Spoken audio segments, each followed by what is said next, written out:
The question of why history erased its most powerful women is more unsettling than it first appears, because the answer is almost never that the women were not there. They were there. They ruled empires and commanded armies. They wrote the first literature ever signed with a human name. They shaped the doctrines of religions and the fortunes of dynasties. The strange thing is not their absence from the past. The strange thing is their absence from the record of the past, and those are not the same absence at all. For most of recorded history, the story of civilization has been told as a procession of men: kings, conquerors, prophets, philosophers, inventors, generals.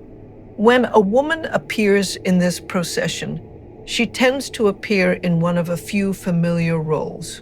She is the mother of a great man, or the wife of one, or the temptation that ruined one.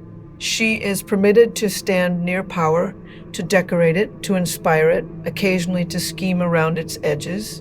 What she is rarely permitted to do is to hold it in her own name and be remembered for holding it. This creates a peculiar illusion. If you read history casually, you might conclude that women simply did not do very much for several thousand years, that they waited quietly in the margins until the modern age finally invited them forward. But the deeper one looks, the more this illusion collapses. The margins turn out to be crowded. Behind the official silence stands an enormous number of women who governed, who built, who discovered, who led, and whose names were either forgotten, rewritten, diminished, or in some cases quite literally chiseled off the walls that once honored them. So the real question is not whether powerful women existed. They did, in every century and on every continent. The real question is what happened between the moment they exercised their power and the moment their story was written down. Because something happened in that gap. Something consistent enough across cultures separated by oceans and millennia that it begins to look less like a series of accidents and more like a pattern, a machinery of forgetting that operated quietly generation after generation until the forgetting itself came to feel like the truth. And here is the part that should give us pause. If history could overlook women who ruled empires, who commanded armies, who wrote the first signed words in human history, then the version of the past we inherit is not a complete account at all. It is a heavily edited one. To read it without noticing the editing is to mistake a curated silence for the truth, and to accept, without ever being asked, that the people who mattered were almost always men. To understand that machinery, we have to begin not with the women who were erased, but with the simpler and more uncomfortable fact that history is not the past. History is what survives of the past.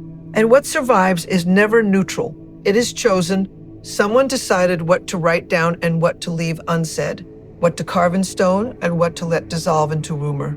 Every archive is also an act of editing. And for most of human history, the editors shared a single, unexamined assumption about who the important people were.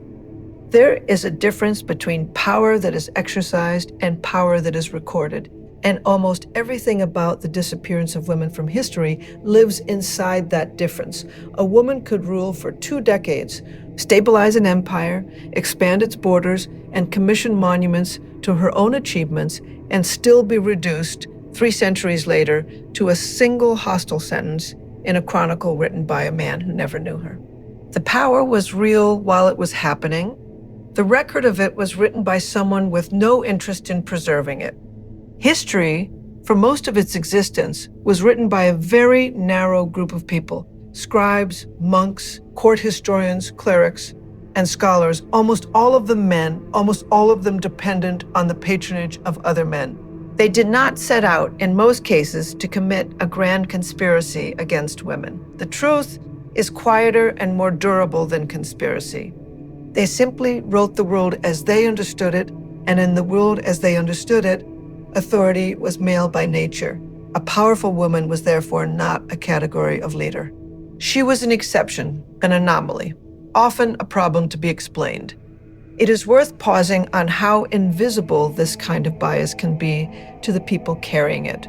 A chronicler who devotes 10 pages to a forgettable king and a single line to a brilliant queen does not experience himself as unfair. He experiences himself as simply describing the world in which kings are the proper subject of history and queens are a complication. Bias of this kind does not feel like an opinion. It feels like reality.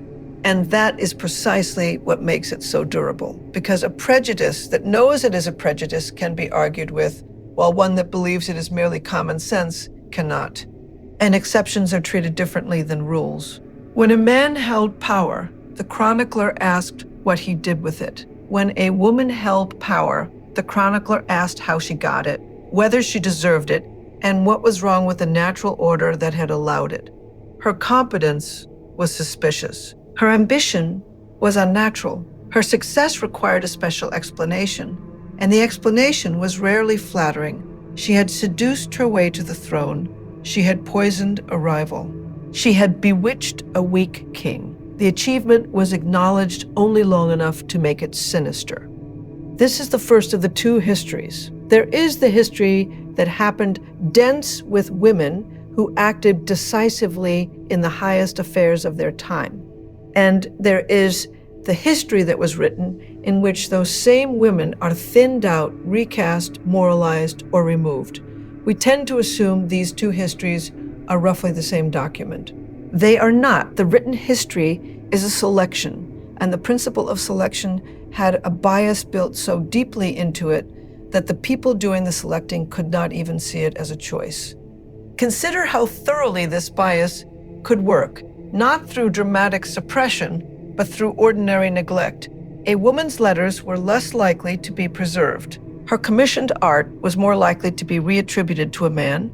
Her name in a list of rulers might be quietly footnoted as a regent rather than a sovereign.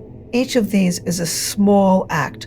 None of them feels like erasure in the moment. But repeated across thousands of archives and thousands of years, small acts of neglect accumulate into something that looks, from a distance, exactly like absence.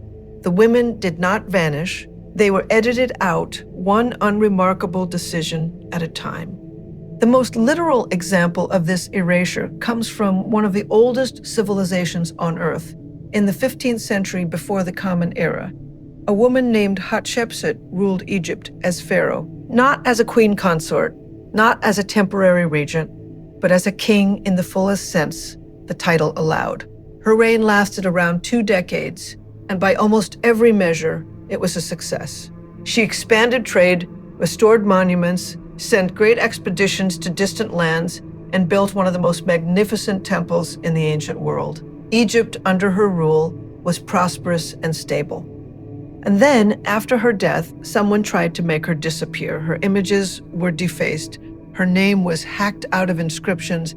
Her statues were torn down, smashed, and buried. The work was systematic, an attempt to remove a successful pharaoh from the official memory of the kingdom she had governed so well. For a long time, modern historians did not even know she had reigned because the record had been so deliberately broken. It was only through patient reconstruction, fragment by fragment, that her achievements were pieced back together. Hatshepsut is not a story of a woman who lacked power. She is a story of a woman whose power was so undeniable that someone felt it had to be unmade after she was gone. Travel back even further to ancient Mesopotamia, and you meet Enheduanna. She lived more than 4,000 years ago, a high priestess of the moon god in the city of Ur, and she did something no one before her is known to have done. She wrote poetry and signed it. Enheduanna is the first author in human history whose name we know, the first individual to step out from the anonymous mass of human creation and say, in effect, I made this. The foundational figure of authorship itself, the origin point of every signed work that would ever follow, was a woman. And yet, for most of the centuries since, the title of first author has drifted toward men, and her name has remained obscure outside specialist circles, known to scholars and almost no one else. The same fate of fragmentation befell Sappho, the poet of the island of Lesbos, whose work was so admired in the ancient world that she was called simply the poetess, as Homer was called the poet. Her verse was collected into many volumes. Almost all of it is gone now, surviving in scraps and quotations and fragments recovered from the wrappings of mummies, a body of genius reduced to a handful of broken lines. Some of that loss was the ordinary accident of time, but a great deal of literature survived from her era, copied and recopied by generations of scribes who chose what was worth the labor of preservation, and a woman's love poetry was not always judged worth the parchment. Then there is Hypatia of Alexandria, who lived around the turn of the 5th century. She was a mathematician, an astronomer, and a philosopher of such stature that students traveled across the Mediterranean to learn from her. She taught, she wrote, she advised the powerful, and she stood at the center of the intellectual life of one of the great cities of the ancient world.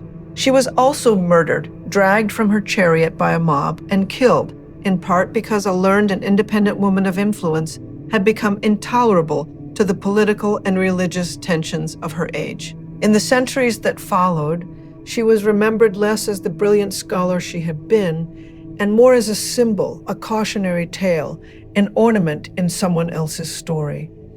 Sometimes the only surviving account of a powerful woman was written by her enemies, and that too is a form of erasure, because it lets the victors decide who she was.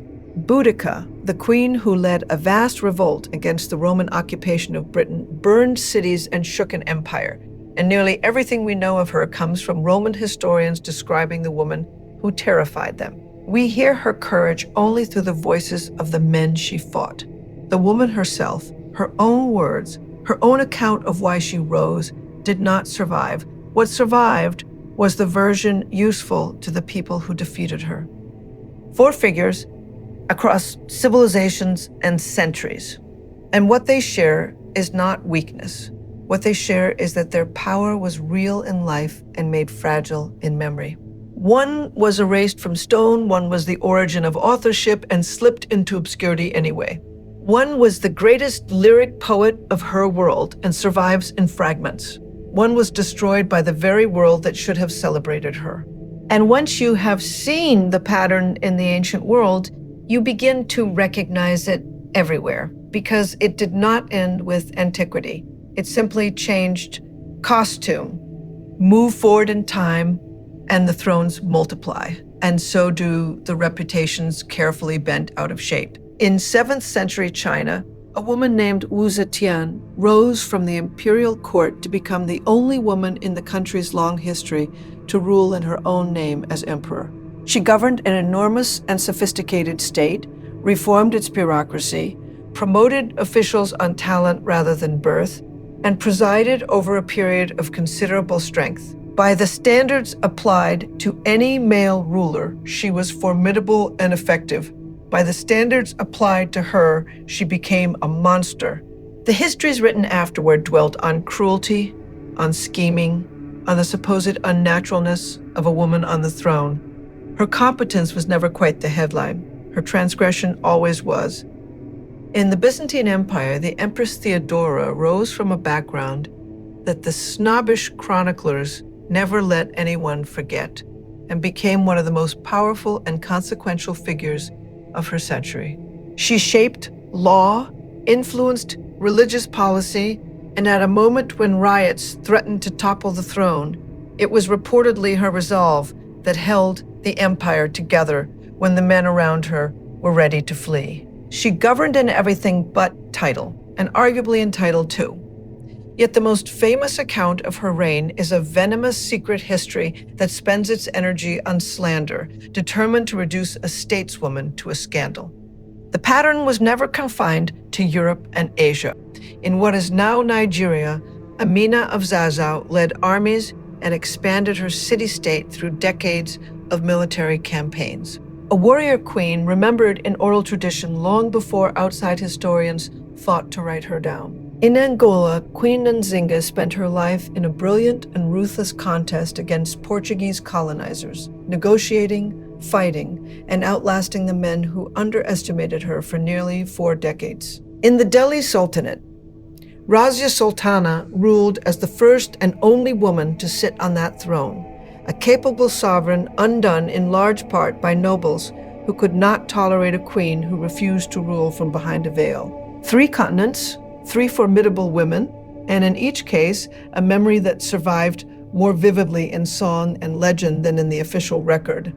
In the deserts of the 3rd century, Zenobia of Palmyra built an empire of her own, carving a vast realm out of the Eastern Roman world and ruling it with such ambition that Rome itself had to march against her to bring it back. She was learned, multilingual, and politically fearless, a queen who declared independence from the most powerful state on earth. And like so many others, she was remembered chiefly through the eyes of the empire that defeated her, paraded as a trophy. Her reign reframed as the overreach of a woman who forgot her place, rather than the achievement of a sovereign who nearly redrew the map of the ancient world. In medieval Europe, Eleanor of Aquitaine was one of the wealthiest and most powerful people of her age, queen of 2 kingdoms in succession, a patron of culture, a political force who outmaneuvered kings and outlived nearly all of them. In France, Catherine de' Medici effectively ruled for years through her sons, steering a country through brutal religious wars, and was rewarded by history with the reputation of a poisoner, a schemer, a sinister widow lurking behind the throne. In England, Elizabeth I understood the trap so precisely that she escaped it only by performing an impossible role, declaring herself wed to her nation, insisting she had the heart and stomach of a king, governing for decades by turning her own womanhood into a carefully managed paradox the men around her could accept.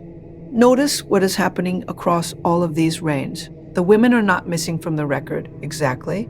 They are present but distorted. The Chronicle does not say Wu Zetian did not rule. It says she ruled wickedly. It does not say Catherine de' Medici held no power. It says she used it darkly. The strategy is subtler than deletion.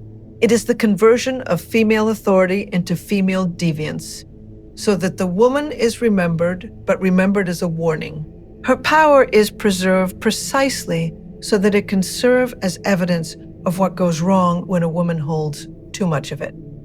And for every queen whose reputation was merely twisted, there were countless women of influence who were not powerful enough to be worth twisting, and so were simply left out.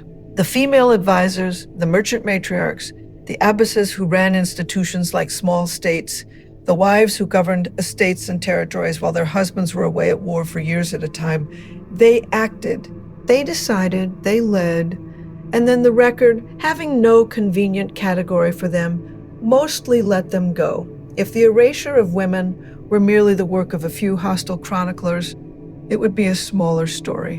What makes it profound is that it operated through ordinary machinery, through habits of language and attribution and law, so embedded in daily life that they did their work almost invisibly. To understand the disappearance, you have to understand the mechanisms, because the mechanisms are still partly with us. The first mechanism is who holds the pen. For most of recorded history, literacy itself was guarded, and the people who wrote the chronicles kept the archives. And composed the histories were overwhelmingly men trained within institutions that assumed male authority as the natural order. They did not need to be malicious. They only needed to find a powerful woman, slightly less interesting, slightly less central, slightly more in need of explanation than a powerful man. Multiply that small instinct across every document for 2,000 years, and you have shaped the entire inheritance. The second mechanism is language itself. Our words for power are not symmetrical. A king is a ruler, and the word carries gravity and legitimacy. A queen can mean a ruler, but it can also mean merely the wife of a king, and the ambiguity is always available to diminish her. A man who commands is authoritative, A woman who commands the same way is shrill or cold or ambitious, that last word deployed against women as an accusation and reserved for men as a compliment. The vocabulary available to describe a powerful woman was, and to some degree still is, a vocabulary half made of insults. The third mechanism is attribution. When a woman painted, her work was often later cataloged under a man's name because a buyer or a scholar simply assumed a man must have made something that good.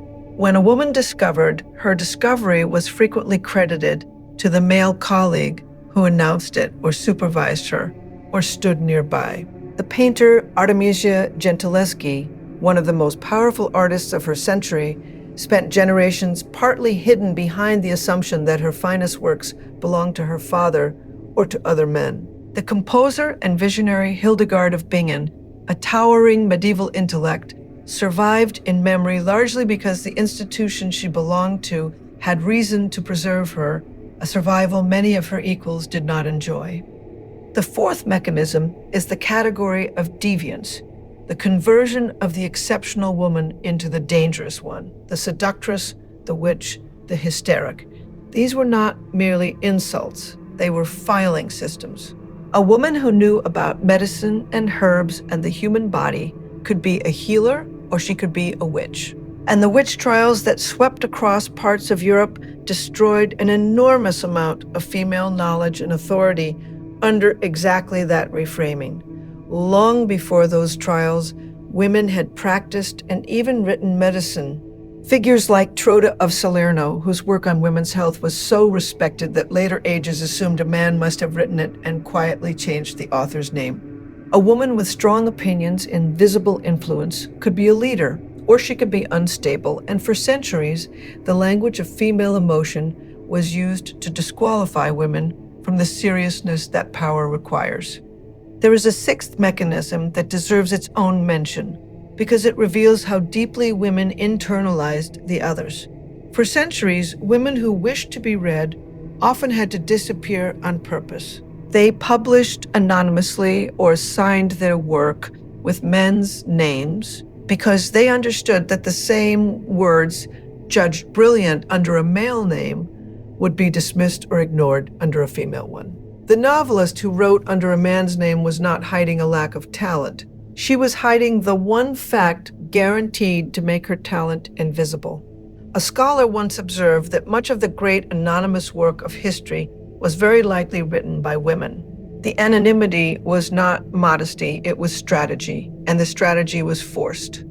And the fifth mechanism, quietest of all, is marriage and the absorption of a woman's identity into a man's. A woman's accomplishments before marriage were folded into her husband's household. Her name changed, her property passed into his control, her legal personhood narrowed. Whole lives of work were recorded, if at all, under the heading of someone else. None of these five mechanisms required a villain. Together, operating for centuries, they did not need one. They formed a system that produced erasure the way a mill produces flour, automatically, continuously, and without anyone having to intend the result. Beneath all of this machinery lies a question that the machinery was built to avoid, and it is the most revealing question of all. Why? Why should a society go to the trouble, conscious or not, of forgetting the women who shaped it? The answer is not simply that men wanted to keep power for themselves, though they often did. The deeper answer has to do with fear, and with the particular kind of fear a powerful woman has always provoked. For most of human history, social order rested on a division of roles that was presented not as a choice but as a law of nature. Men acted in the world, women sustained the home that made action possible. This division was useful to those it favored, and like most useful arrangements, it defended itself by claiming to be natural and eternal. A powerful woman was a problem for this arrangement, not because she was rare, but because she was proof. Every queen who governed well, every scholar who outthought the men around her, every merchant matriarch who built a fortune was living evidence that the so-called natural order was not natural at all. It was a structure, and structures, unlike laws of nature, can be questioned and changed. This is why the successful woman was so much more threatening than the failed one. A woman who tried to rule and failed confirmed the comfortable story. A woman who tried to rule and succeeded shattered it.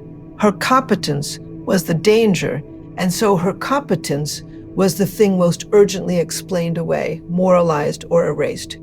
It is striking how often the historical attack on a powerful woman targets not her failures, but precisely her strengths, recasting her intelligence as cunning, her resolve as cruelty, her independence as monstrosity. The strengths had to be neutralized because the strengths were the proof. It is no accident that the insults aimed at powerful women have stayed so consistent across the centuries. The same words follow them from the ancient world to the present. Cold, calculating, manipulative, hysterical, unnatural, these are not random cruelties. They are the standard vocabulary a society reaches for whenever a woman steps into a kind of authority it expected to reserve for men. The persistence of the vocabulary is itself a clue. It tells us the fear is not about any particular woman. It is about the category, about what her success implies for everyone who was told it was impossible. There is also a quieter fear at work, the fear of the woman who does not need permission. So much of the traditional arrangement depended on women seeking approval, deferring, asking, waiting to be chosen. The powerful woman steps outside that economy. She grants herself the authority that the system insists must be granted to her by others. She is, in the deepest sense, ungovernable by the ordinary tools, and the only remaining tool is reputation. If you cannot control what she does, you can still control how she is remembered. You can ensure that her name becomes a warning rather than a model, so that the next woman who feels the same ambition has no ancestor to point to, only a cautionary tale. This is the cruelest dimension of the erasure. It was not only a theft from the women who were forgotten, it was a theft from every woman who came after them, who grew up in a world that seemed to offer no evidence that women like her had ever existed, ruled, created, or won. Each generation of women was handed a history that quietly told them they were the first to want these things, and that the wanting was strange. A girl who never hears of Hatshepsut or Wu Zetian or Nzinga learns, without anyone having to say it aloud, that rule is not for her. The erasure was not just about the past. It was a tool for shaping the future by starving it of memory. And yet, the remarkable thing about erasure is how incomplete it always turns out to be. The name hacked out of the stone can be reconstructed from the fragments. The poet buried under 4,000 years can be read again. The painter hidden behind her father's signature can be restored to her own. History tried to forget these women, and history is now slowly and unevenly remembering them, which tells us something important. The forgetting was never as total as it pretended to be. It was a campaign, not a fact, and campaigns can be reversed. Recovery has a particular texture. It rarely arrives as a single dramatic revelation. It arrives as patient work, an inscription pieced back together, a painting re-examined and re-signed, a manuscript read with fresh eyes, a name moved from the footnotes back into the main text, where it always belonged. The reconstruction of Hatshepsut took more than a century of careful scholarship. The restoration of countless women to the record is still underway, and much of it will never be completed because some of what was lost is lost for good. But the direction of the work matters as much as its completeness. For the first time in a very long time, the machinery is being run deliberately in reverse. It is tempting to believe that all of this belongs safely to the past, that the machinery has been dismantled and the work is done. But the same patterns persist in subtler forms, close enough to recognize. In the sciences, there is a documented phenomenon, sometimes called the Matilda effect, in which the contributions of women are systematically attributed to their male colleagues. The names are recent enough to sting. There was the physicist whose calculations explained the splitting of the atom, while the Nobel Prize went to the man beside her. There was the scientist whose photographs were essential to discovering the structure of life itself, who died before the world understood how much it owed her, while the men who used her work accepted the glory. There was the brilliant thinker who translated and extended the foundations of physics, remembered mostly as the companion of a famous man. The structure that reattributed a Renaissance painting to a father is the same structure that reattributes a modern breakthrough to a supervisor. The costume changed. The mechanism did not. We live now in an age that records almost everything, an age of endless archives and instant memory. And it would be comforting to assume that such an age cannot erase anyone. But memory has never been only a matter of storage. It is a matter of attention, of which names get repeated and which get allowed to fade, of whose story is told as central and whose is filed away as a footnote. A civilization can drown in records and still forget if it never decides that certain lives are worth remembering. The question of who history erases has not closed. It has only moved into new rooms, which means that remembering is not a passive act. It is a decision and, in some sense, a kind of justice. Every time the name of a forgotten woman is spoken again, every time her work is restored to her, every time her achievement is told plainly as an achievement rather than an anomaly, a small piece of the machinery is run in reverse. The erasure took thousands of small acts of neglect. The recovery takes thousands of small acts of attention. Neither is dramatic on its own. Both, accumulated, change the shape of what we think the past actually was.